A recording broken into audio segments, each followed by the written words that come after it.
Would you like me to seduce you? That's it, man. Game over, man. It's game over. Of all the gin joints in all the towns in all the world, he walks in among them. Fight around the always. Frankly, my dear, I don't give a damn. It's a trap. Every town has an Elm Street. Trust no one, Mr. Miller. Nice night for a walk. Groovy. Hey guys, welcome to the Celluloid Fiends podcast. I'm your host, Mo Long.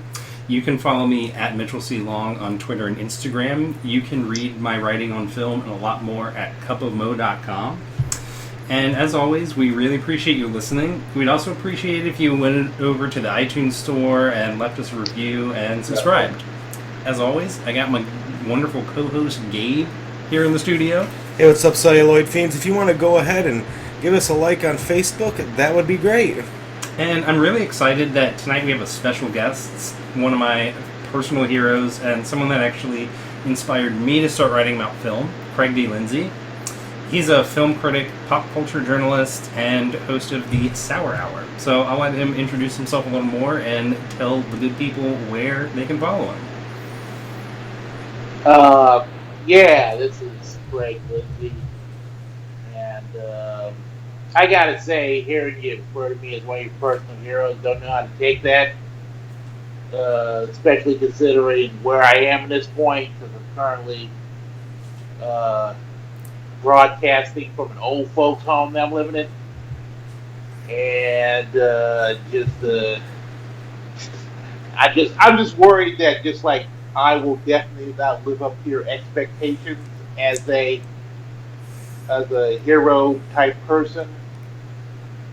I just want to make, don't want to. I just, try and hopefully I will not let you down. But we'll just see where the hour goes. Don't worry, you definitely won't let us down. When I said we're in the studio, we're actually sitting in my bedroom, which also functions as part of my quote home office. So I assure you, Gabe and I have no expectations. Okay, well, just let you know, I'm just currently in a room right next to the person who kind of has dementia. But other than that, you can catch me online at Twitter, Instagram, Facebook, all the other social media stuff at Uncle Crizzle. And you can that show you mentioned, the Sour Hour, my weekly 60-minute cry for help. That is on a KPFT HD2. You can listen every Wednesday night, 9/8 Central. You can go on their listening, their live streaming page, which is kpft.org/listen, or you can just wait until I drop the episode the next day on mixcloud.com/Uncle Crizzle. So there it is. Just, by the way, Uncle Crizzle, all one word, UNCLECRIZZLE. So. And he is well worth following. I'm a weekly Sour Hour listener and follow Craig. So you listen to it? Yeah. I don't know who the hell listens to it. I just do it, and just I know 5 dudes I know listen to it mainly, but the rest of it I don't know. Just drop it out there, and just maybe somebody will pay attention to it. So. That's kind of how we are with the Celluloid Fiends podcast. Exactly. Actually. Yeah. I know my mom listens. She'll text me and be like, "Great episode. Don't know what movie you're talking about, but you sound great." My fiance listens to it at work. She's like, "Oh, good job." Wow, you got Beyonce. Yes, I do. Somehow, magically, I found a woman. Yeah, you live in larger than me, my friend. Got somebody will put up with your ass. That's beautiful. It's very beautiful. I don't know how she does it either. Yeah, just I think like Gabe give pays like her. like buy her some muffins after you go and visit the house.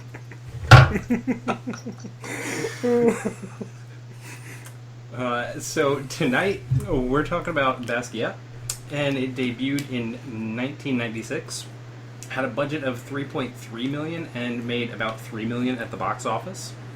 Currently, it holds a 68% critic rating and 77% audience score on Rotten Tomatoes. So, for those who haven't seen this movie, Basquiat follows the titular artist Jean-Michel Basquiat's rise to fame in the art world and subsequent struggles with stardom.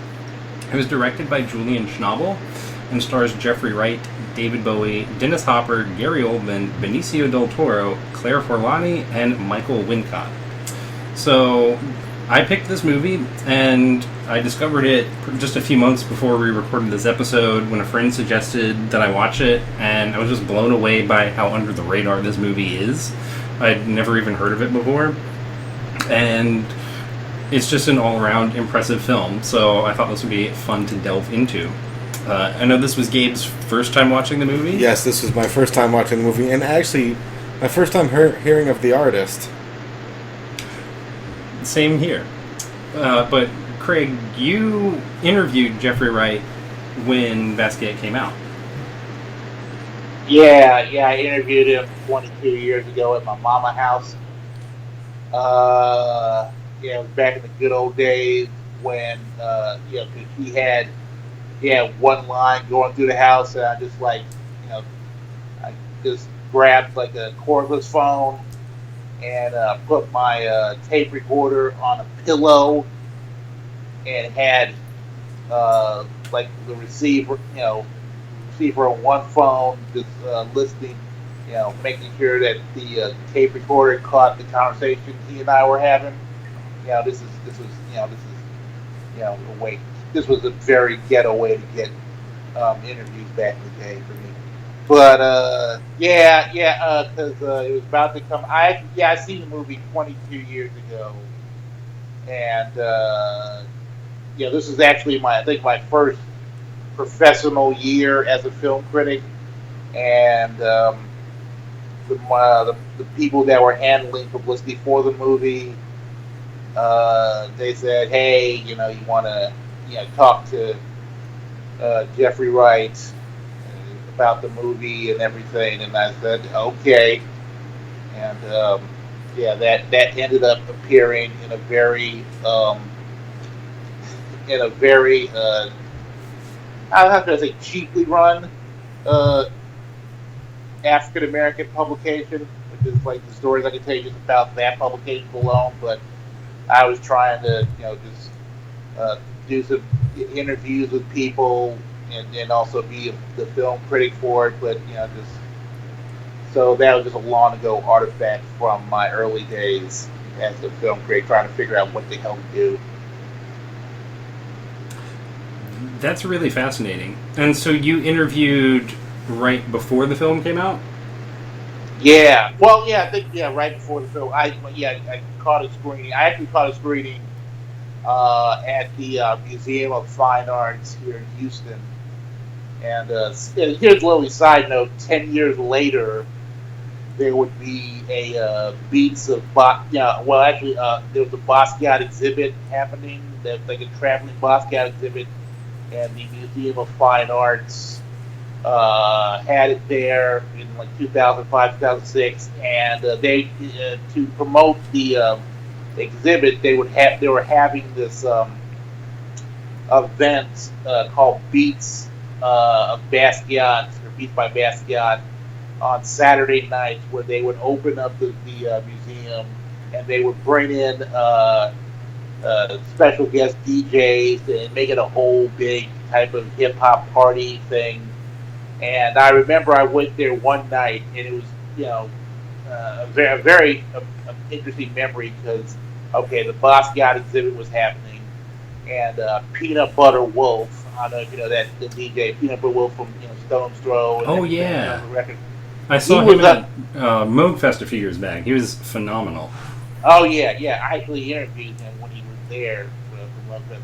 But he was there playing that night. He was spinning music upstairs where the Basquiat exhibit was, and downstairs in the film auditorium they were playing Purple Rain as the whole Basquiat party was happening upstairs. So you could it was just interesting. You could just go upstairs and check out Basquiat and Peanut Butter Wolf, or go downstairs and watch Purple Rain on 35 millimeters. So it was like a very interesting night to have. They should have brought on Morris Day and the Time. They should have had them play. So, Craig, what was your initial opinion when you first saw Basquiat, and what was the last time that you watched it since then? Well, I don't know if you two have done a dig what I have to say about this movie. Because, I remember the first time I saw it, I knew there was stuff in it that was quite inaccurate. Because, that was one of the things that, especially when you make a biopic about somebody, I know for me, try to figure out what's real and what's not, and I just that was a thing, trying to figure out who was real in the movie and who wasn't. And I guess we'll talk about great lengths about which characters were composites or just people who just weren't there. And it's funny, especially seeing it. It's been 22 years since I last saw the movie, and amassing all I know about Jean-Michel Basquiat by now, especially since earlier this year there was a documentary. I don't know if you heard about this documentary, Boom for Real, which Sarah Driver, Jim Jarmusch's significant other, did about Jean-Michel Basquiat. Just knowing all I know about Jean-Michel Basquiat now, just look at it now, and it's well, one, I forgot how dull the movie is. Just for me, just very just just the whole thing was kind of like a plotting experience where it just like I said, if you knew Jean-Michel Basquiat in his life, you figured that it would the movie would have a lot more crackle to it, if you will, just like a because just he came from that time where the downtown art scene and the hip hop scene and the graffiti scene was kind of meeting and kind of having there's just this very cross cultural thing that was happening at that time, and to see it not really happen in this movie, that it was kind of just and also can we just talk about the soundtrack real briefly, because I've just never just the fact that I don't know what Jean-Michel Basquiat was listening to back then, but just I don't know if the Pogues and Tom Waits and all kinds of depressing ass music was playing in his constant playlist, but just hearing that, and I feel that it was less a movie about Jean-Michel Basquiat, more a movie about the director Julian Schnabel, and just seeing it again, it wasn't, it didn't feel as it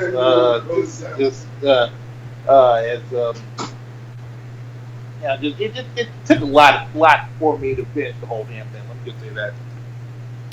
Yeah, I mean, objectively, I think the soundtrack has some really solid tracks on it, but I think you have a great point. And actually, it was, I think Brooks Adams wrote in Art in America what you just said, that the film seems more like a huge self-portrait of Schnabel rather than Basquiat.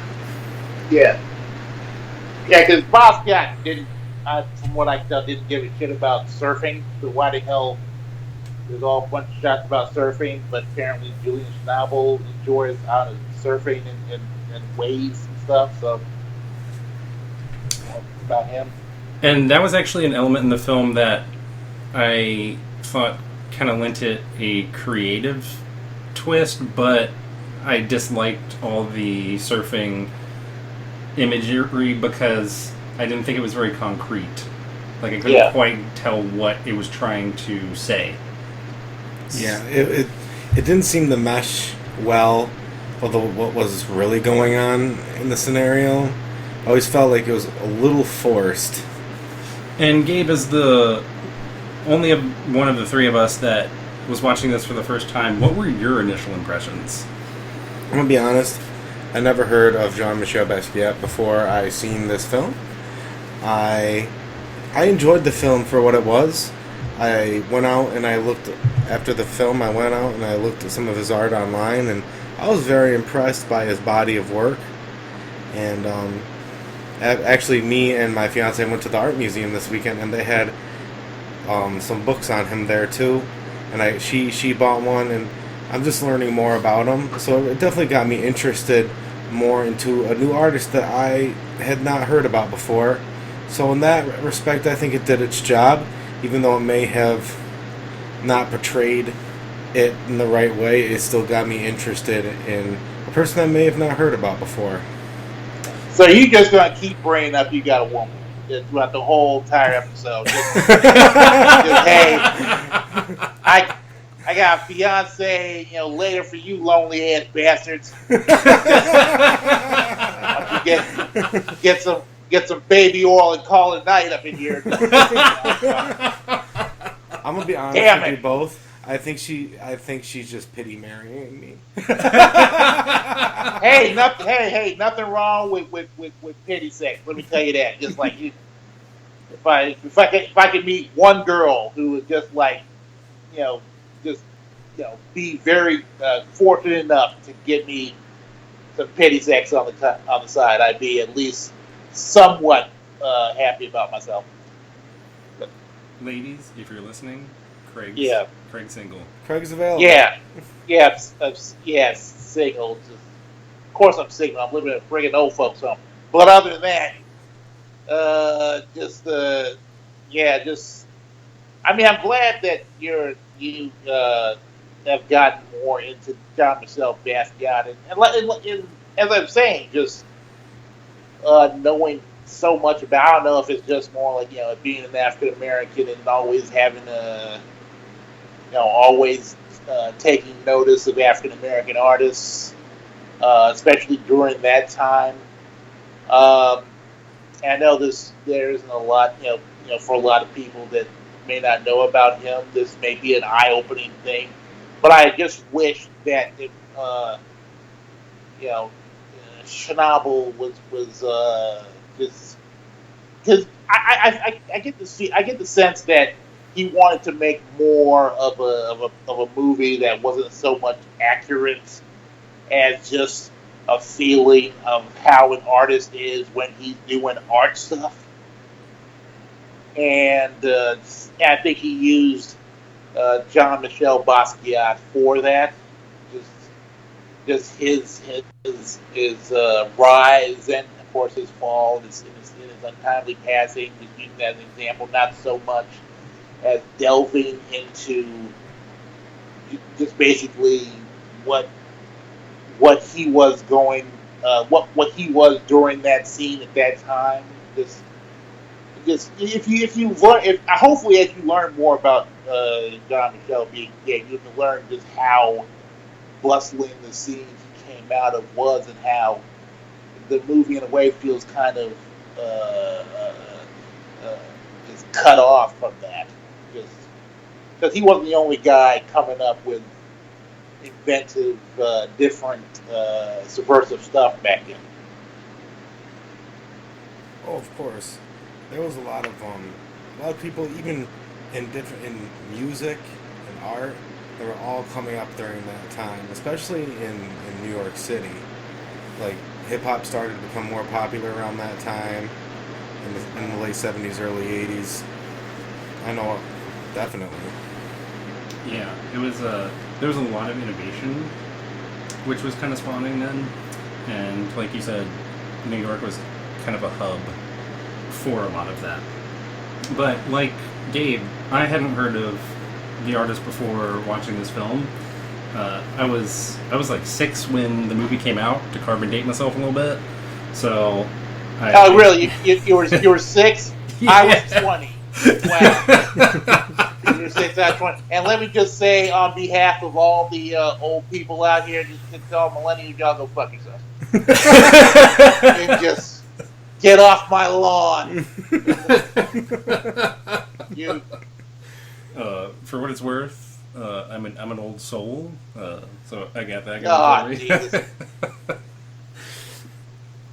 So I do think I'd agree with Gabe's assessment. I think it was successful in its ability to kind of get the audience interested in the artist and kind of pursue some knowledge about Basquiat. Even though it may not have been the best representation of what he was or what his life was like, it definitely piqued interest with me. And I hope it would do it with other people to learn more about him and any other artists. You know what I'm saying? I wish that some people would start getting some more culture in their life. Yes. And I think part of the reason that this piqued my interest so much was the fact that it didn't seem to have, for the most part at least, a lot of the over-dramatization that you'll see in other biopics and kind of based on a true story movies. Like Argo, I think, is a great example where I enjoyed most of it, but some scenes were just way too over-dramatized. I also feel that there was another movie that came out about, 10 years ago, that kind of, it was a dramatic story, and it was a true life story, but I think Party Monster kind of over-dramatized a lot of things that happened during the club kid scene in the 80s, late 80s, early 90s in New York City. Well, I mean, I can't help but disagree there. I feel that a lot of there's still a lot of stuff in this particular film that is over dramatized, and most is particularly the relationship between Basquiat and his girlfriend, played by Claire Forlani, because I guess we could say just that character did not exist, and just a composite of many girls he was with back then, and just to have this, she's basically there to serve as this anchor, this character that he wants to be with, but he keeps getting pulled away to the fame life or whatever, and he loses that, and just he loses that grip on reality or whatever, and just there's like a lot. There's several things in the movie where they just provide very dramatic emphasis, if you will, and that's one thing right there. Yes, and you mentioned the composite characters earlier, which is something I want to delve into a little bit, because immediately after watching the movie, I looked up some more about Basquiat, and I was very surprised when I learned that Claire Forlani's character was a composite, as well as Benny, who was portrayed by Benicio del Toro, who I thought del Toro did a great job in this, but I was just very shocked to learn that so many characters were composites. Well, as I was saying, just like it's less very accurate. But it's funny because I guess I should point this out now. Just like this is the second podcast I've done this weekend where I talk about a Disney distributed movie from the 90s about a black artist, and that other movie also had composite characters, kind of just like kind of playing fast and loose with what actually happened back then. So I always get this thing, like, especially during that time in the 90s, when it came time to make true stories about biopics about famous figures, they just kind of I guess did it just condensed everything and made it as though, like, we'll just turn these 5, 6 people into one person, and we'll just make it like they were there the whole time, and so I guess, yeah, that's kind of basically, that's the thing that that this just sticks out for me. I don't know if we're going to talk about Gary Oldman's character yet, but that right there is a major red flag into how this movie isn't really that much about being factual when it comes to Jean-Michel Basquiat's life. I want to get to that, but first, you said this was the second film that you mentioned. What was the first? What's Love Got to Do with It? Okay, I haven't seen that one. Oh, well, I reviewed that for somebody else. I talked about that for somebody else's podcast, and that was kind of, it's just been interesting. I've just done 2 podcasts this weekend talking about movies about somewhat factual movies, biopics about based on the lives of talented black people. So now I want to get back to Gary Oldman's character. So that was actually Schnabel kind of inserting himself into the film. Yeah. And so you mentioned that was a red flag.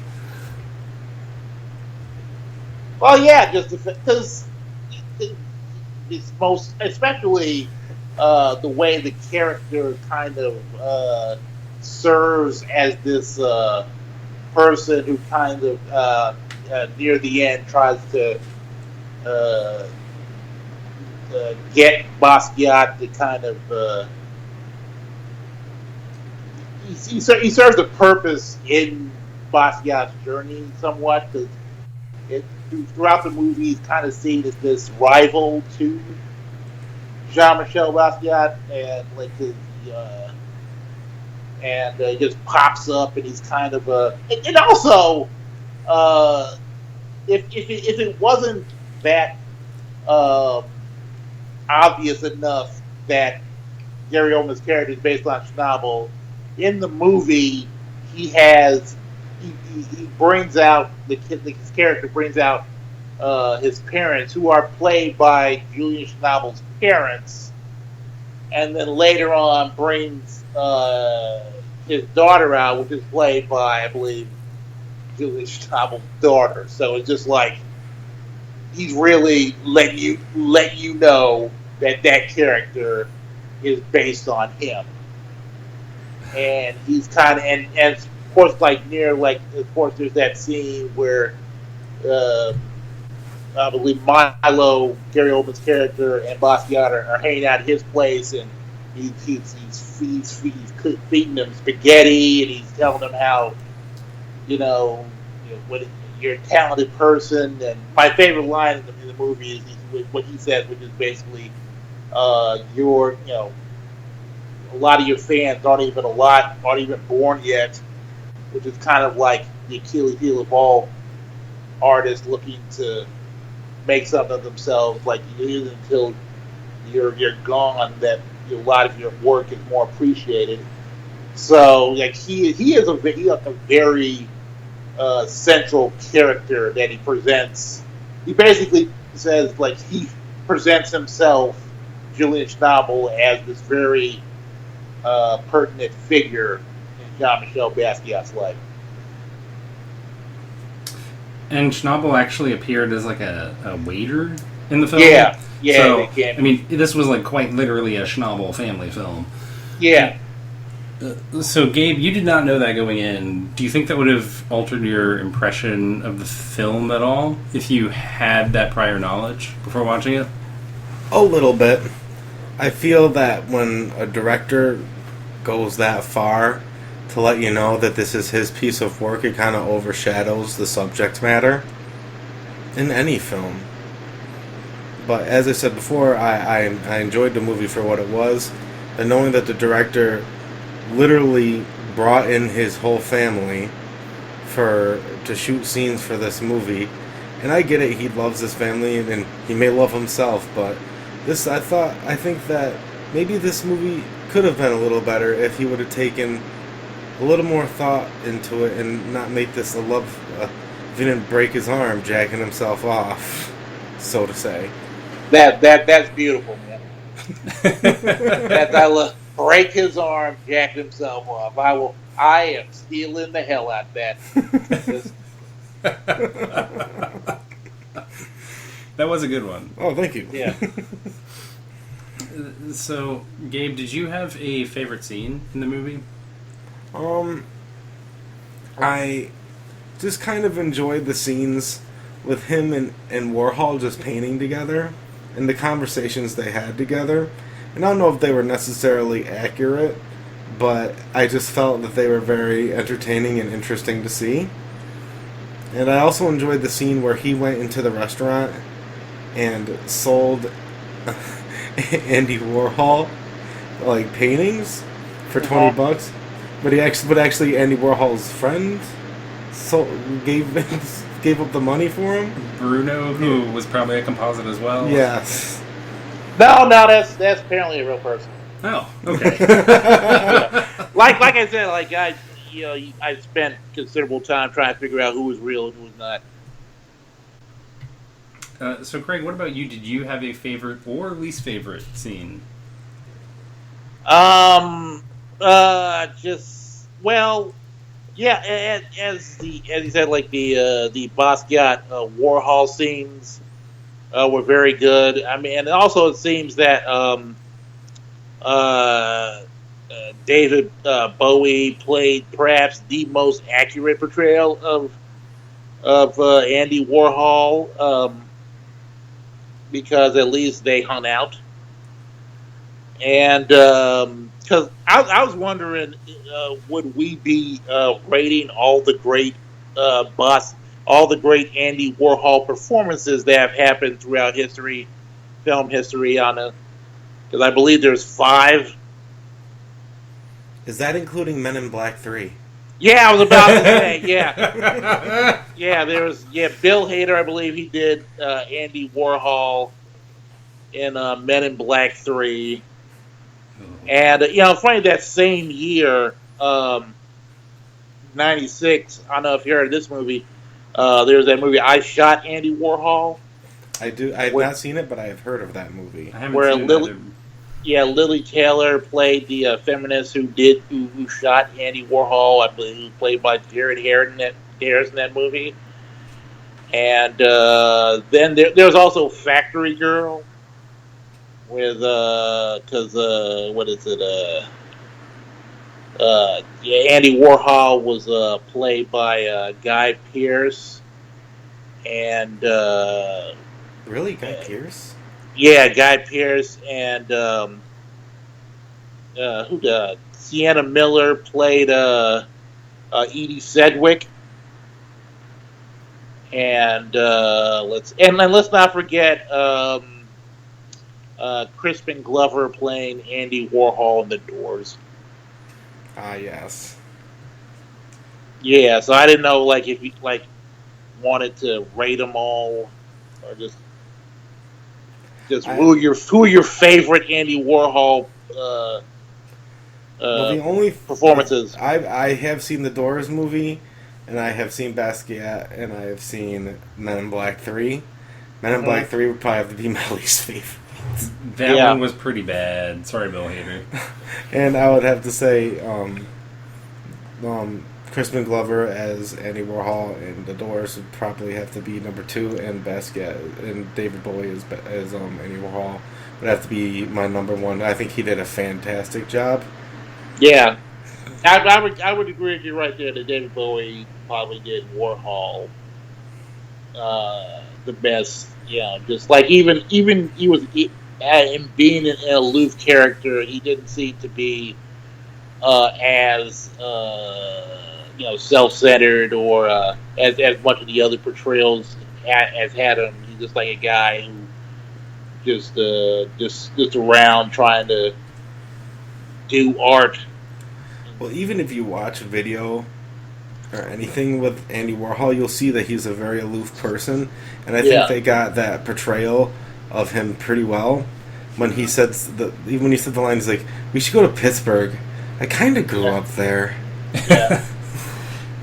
Yeah, Bowie's performance as Warhol is easily my favorite, but I've only seen 2, the other one being Men in Black 3, so that was a pretty poor performance.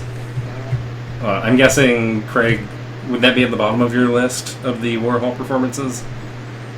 I would actually, I don't know if I might go with Guy Pearce in Factory Girl. That movie. Yeah, that might be at the bottom run, and then Bill Hader, and then Jared Harris, and then Crispin Glover, then Bowie.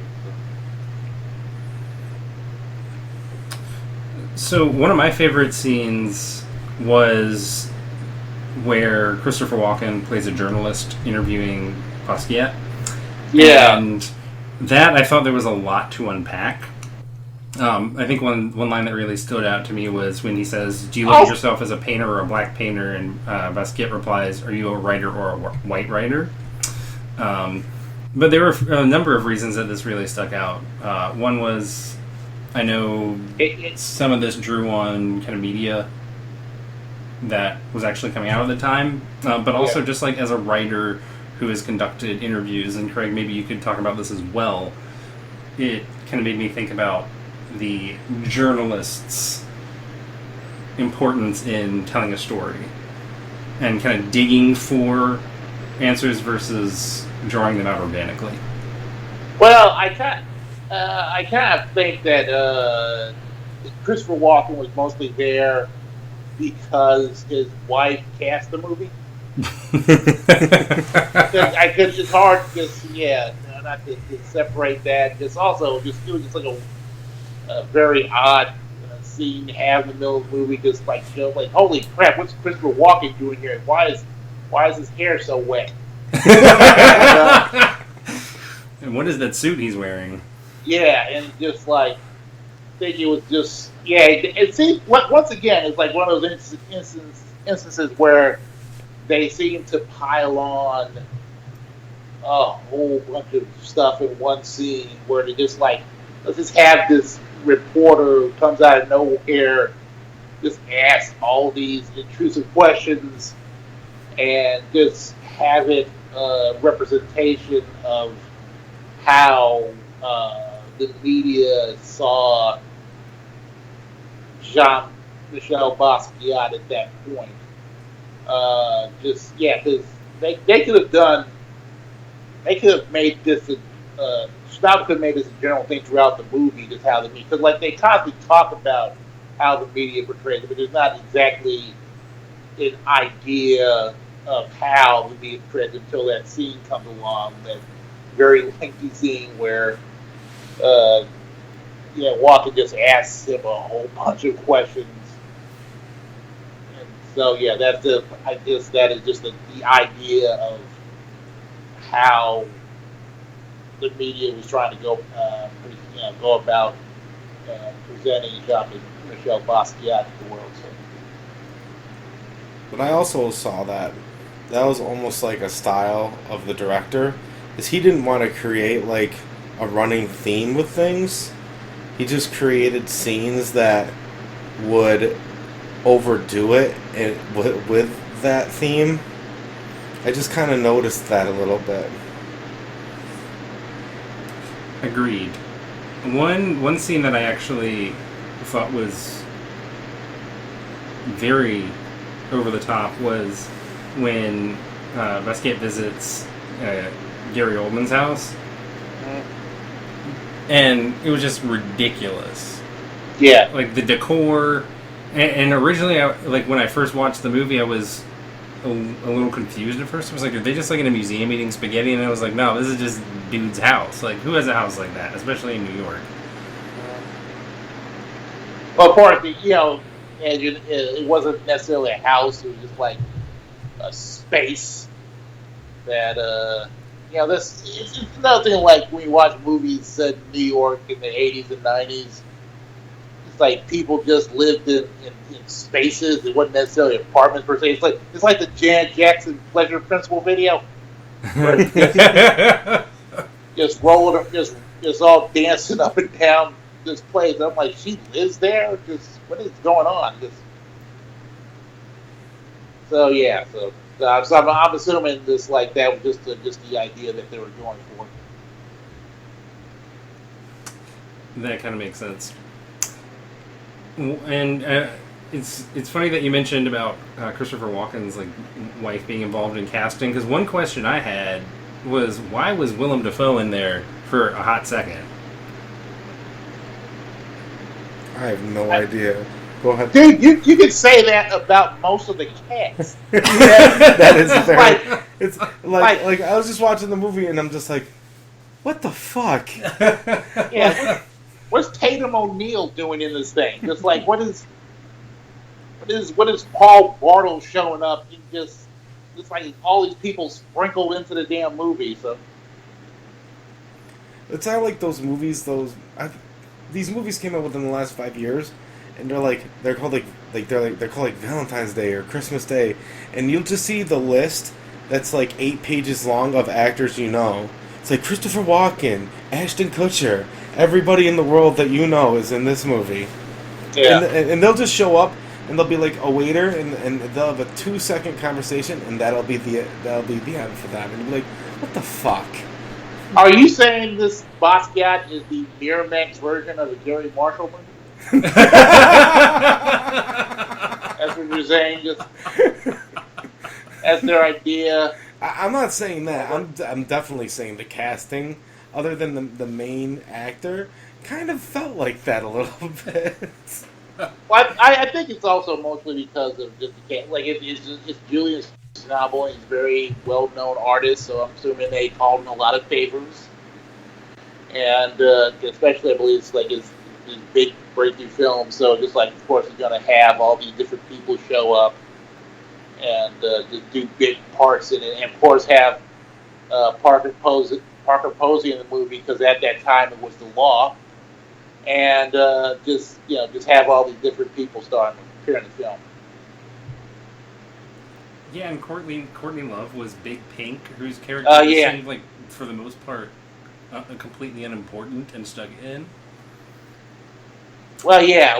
I guess that was to show, hey, Basquiat had a wandering eye, and it's funny because that movie came out that year where Courtney Love decided to be a movie star, so she just did like a whole. So she did that, and she did Feely, Minnesota. I don't know if you saw that one.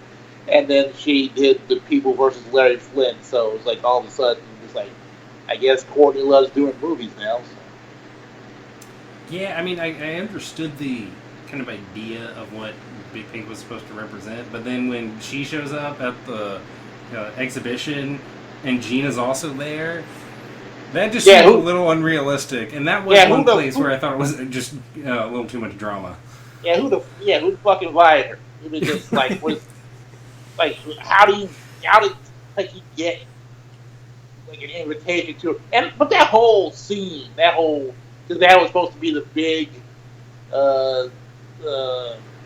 dramatic centerpiece where you see how Jean-Michel Basquiat is basically separate himself from the people who made him what he is, to hanging out with Warhol and all the different people, and then like Michael Wincott, who basically, I don't know what the hell that dude was doing in that movie. He had like a goddamn Civil War cap and kept saying the N word all the time. I'm like, is he gay? Is he not gay? I don't know what the hell happened.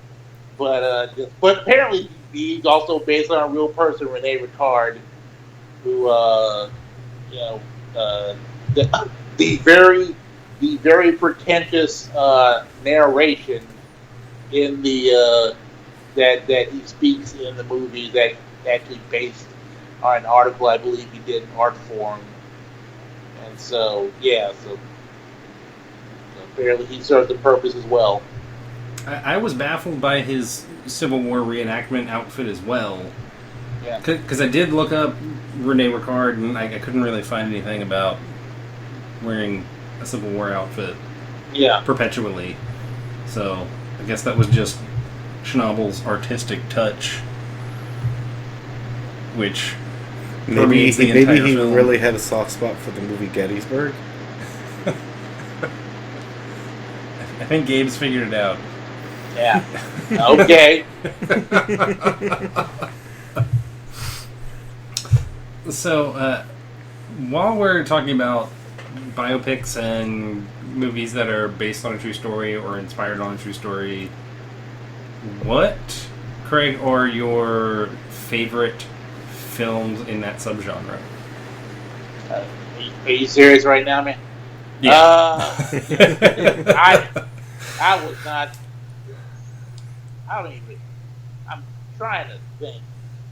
I mean, I'm legitimately trying to think what are my favorite biopics. And usually, I don't like those because of the same shit Basquiat pulls. Because you don't want to be that guy who watches a movie based on based on a real life figure, and you go, "Oh, that didn't happen," or "That didn't happen." It's just like, cause, oh Jesus, I'm trying to think like, I mean, the Social Network count? Yeah, the Social Network counts. Yeah, that's a favorite of mine. Just, yeah, that's it. Okay.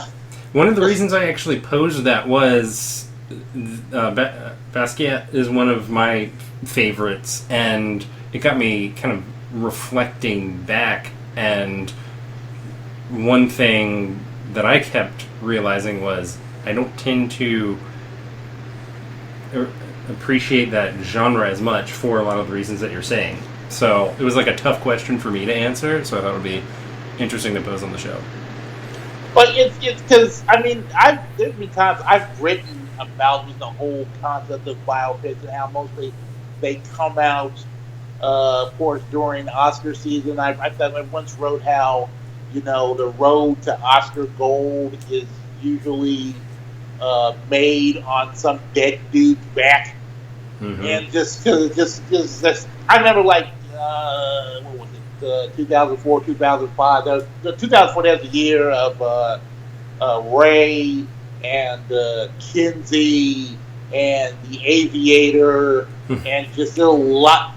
Mike D'Angelo, I believe, he called them great man biopics, and just there's always seemed to be movies that come out around that time that's just like based on the true story of some person, and just tries to make a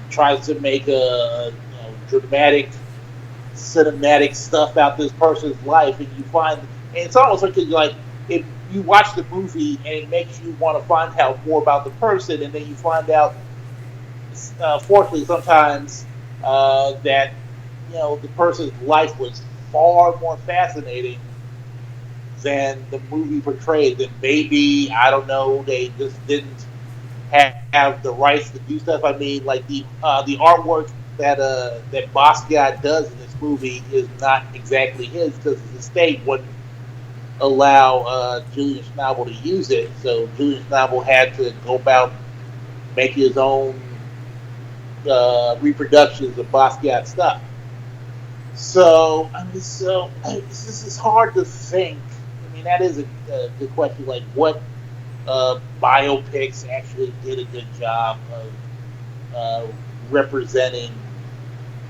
I mean, of course, I the more we talk about it, I kind of think anytime Scorsese has handled real life character, whether it be Raging Bull or Goodfellas or even Wolf of Wall Street,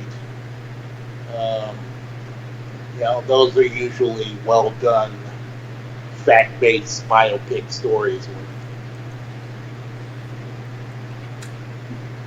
You're definitely right there. What about you, Gabe? Which are your favorites? I have a couple. I liked Will Smith's portrayal of Muhammad Ali in Ali. Oh yeah, that was a good one. And I'm a big hockey fan, so I'm a big fan of the movie Miracle. Oh, yeah. That is a very underappreciated film. I'll give you that. Kurt Russell did a good job in that one. He did. I mean, if we're going that way, we're going like really underrated Disney distributed sporting related films. I mean, a couple of years ago they had that Queen and Cotway that nobody really saw, starring David. It was about the African chess prodigy. You guys see that movie? Oh yeah, I remember hearing about this movie. Yeah, that's a real good movie. I'm about to check that one out. We might have to do an episode on that. Of course. So, speaking of Kurt Russell, I liked Deepwater Horizon a lot, actually. And one of the reasons was because he was in it, and I thought his kind of side character did a great job. One of my favorites was actually Wait a minute, Founder. hold on, man. Wait, Kurt Russell in Deepwater Horizon? Yeah. That's a Mark Wahlberg film, right? Yeah. He was like one of I think he was like the foreman on the oil rig or something. Yeah. That's actually a really good movie, and it has a fantastic cast. If you haven't seen it, you should check it out. I've seen it. It's just that, like, all I remember is Mark Wahlberg throwing people off the damn rig. Because that's what Mark Wahlberg does now, make movies where he actually slips himself into the film and somehow saves everybody. Like in Patriots Day, he played out this character who apparently figured out the Boston bombing. Oh, that person didn't exist, but he somehow saved everybody. So it's just like every time I see Mark Wahlberg. So basically, every time Mark Wahlberg and Peter Berg get together, you know that it's mostly going to be Mark Wahlberg and his arms saving everybody all over the place. So. It's totally true. This is incredibly accurate, but I did like Kurt Russell in that, and John Malkovich did a fantastic job as one of the BP representatives. So I actually thought it was worth watching just for their performances, but Mark Wahlberg is kind of trash in Deepwater Horizon. I thought The Founder was really good. About the rise of the horrible fast food chain McDonald's. Yes. But it was a well done film, and it kind of taught me a lot about the franchise, which I was actually slightly familiar with. Notably that McDonald's dabbles in like property, and I knew that simply because one of my old managers used to work at McDonald's, and he would kind of talk a lot about what he learned about their business. I also thought Hidden Figures was a pretty good movie, but and I think one thing about that I loved was that it was a story I hadn't heard of and probably wouldn't have until the movie came out, and it was also just really well acted. Well, that's why I loved it. Especially first off, I was looking on Google to see if, like, holy crap, Kurt Russell is in Deepwater Horizon. Like, where the hell? Where the hell was I? I thought, once again, Mark Wahlberg in his arms just really took over the whole damn film. But going in there with the deep cuts. Yeah, but we were talking about Hidden Figures. I love, especially when that movie came out, and just hearing white people talk about the movie, because like there's also a sense of just anger and frustration. Like, how did I not know about this? And it's like, the black folk, and usually, the contributions of black people get often overlooked and neglected. It's just funny just hearing people, of the pale skin nature, really take a shine to this movie, which they did. And it was a big hit, so it was just fun hearing their reactions. And that was a Disney film, was it? No, it was Warner Brothers. Oh, okay. But yeah, no, I agree. I was very pleased with a lot of the reactions by both critics and fans when Hidden Figures came out. So, with that, why don't we go ahead and rate this? All right. So I picked this. I'll go first. This was a movie I'd seen just a few months before we recorded this episode, and even though some of the characters aren't necessarily accurate in this film, it gets a little too artsy at times, I still appreciate the way that the character is portrayed in a way that it made me, as a viewer, want to kind of learn more on my own. It was very well acted, even though a lot of the characters, especially Willem Dafoe as, quote, the electrician, just kind of seems stuck in randomly. And I thought just from a technical perspective, it flowed really well. I liked the soundtrack, so I'll go with a 4. Craig, you want to go next? 2. And why a 2? Well, I think I told you why 2. Just basically, it's, as I established earlier, just look.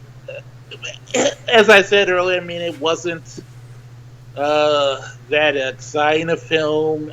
It felt tiresome in some areas. It's just very just there's a lot of inaccuracies, and I just felt, and as Gabe so brilliantly put it, it was just mostly Julian Schnabel breaking his arm almost to jack off and stuff like that, and I didn't have, basically, I'll tell you, I didn't have a good time watching this movie. And just like it was one of those films where just like, I gotta see this shit again, and just plow through it. And so I mean, the thing about it is, if you are interested in knowing more about Basquiat, I strongly suggest actually just reading about it. Or if you want to go the movie route, like I said, there's the documentary Boom for Real that came out earlier this year, which kind of makes an interesting case how Basquiat wasn't that important to the scene. It's kind of this on the fringe character, but it's like a much more bustling scene, but he's almost like this wandering Zelig-like figure. And I mean, there's plenty of other documentaries about him that you could see. Like at this point, just like if you just want to know more about a person and want to watch a movie about him, just watch a friggin' documentary. They usually get it right. So. Yeah, Boom for Real. I saw that came out last year, but I have yet to see it. It's on my list of things to watch soon, though. Yeah. Gabe? I'll give this movie a 3. Mostly because it taught me about something I didn't necessarily know about, and I always enjoy learning about new things. Even though it was the director kind of took things in his direction, and that was not good. That's kind of why it didn't step up past that for me, because I could see the director kind of doing things like that, and I am not a big fan of them taking so much artistic integrity. In some cases, when you're not involving real people's lives, that's okay, but I feel like when you do the biopic and you turn it into something about you, that just shows how much you love yourself. That's why I gave it a 3. That's a fair assessment. And real quickly, just it's funny we've just been talking about all the biopics, because it really did make me want to go back and see if there's any biopics that I truly enjoy. There's actually several. I mean, we didn't talk about Ed Wood, where Johnny Depp played Ed Wood, Tim Burton's I love that biopic. movie. Yeah, on Ed Wood. Or here's a movie that I know is not that accurate, but it like the way it was handled was so good, and also had the actual person's stamp of approval, which is Confessions of a Dangerous Mind, which is George Clooney's first movie that was about Chuck Barris and how he wrote this fake biography about him being an assassin. I've never heard of this movie, and it sounds extremely interesting. Yeah, I'm not familiar at all. Well, that was another Miramax movie, and they buried the shit out that movie. I mean, I'll never forget. Like, they didn't have a website for it or anything, and just like they just buried it. But it's such a great film, and it's still my favorite George Clooney movie, because it's just he just goes on like with his directing. With directorial stuff, he's always hit or miss, but like that, his first one is still is written by Charlie Kaufman, so there's a lot. So that's something right there. And another film that I'm a big fan of, that I don't know if you guys saw, was Autofocus, which is about with Paul Schrader, who is getting a lot of accolades now for First Reformed. He did a biopic on Bob Crane, the star of Hogan's Heroes, and he had Greg Kinnear play Bob Crane, and talked about his whole descent into just making amateur porn, and it's a really well done. It's a very unsettling film. My favorite. I remember I saw it, and I would tell people I didn't touch my penis for a week after watching that movie. Because that's how dark and unsettling that film was. So yeah, those are 3 films I'm big fans of. I haven't seen any of those. One that you made me remember though was that I forgot about was The Informant. Oh yeah, Steven Soderbergh's film that Matt Damon did. That's a very weird, kooky film. Because it's just like it's kind of a comedy, and he had all these comedians play serious roles. Another one of his his weird exercises where he's going to make a comedy, but have Matt Damon play the comedic lead, and he'll have Joel McHale and Tommy Smothers and all these different comedians do serious supporting roles and stuff. Yeah, Patton Oswalt was in it too, in a serious role. I think that might be my favorite Matt Damon film, in fact. That was a very solid film, and it's ridiculously under the radar. Oh yeah. It's quietly eked out there, another Soderbergh film for him. Well, that's our show for the evening. So, thanks again for listening. If you haven't already done so, check us out on iTunes, leave us a rating, and subscribe. And also, go to our Facebook page and give us a like. Until next time, this podcast has been great, but it'll never be the greatest American hero. Believe it or not. I'm floating on air.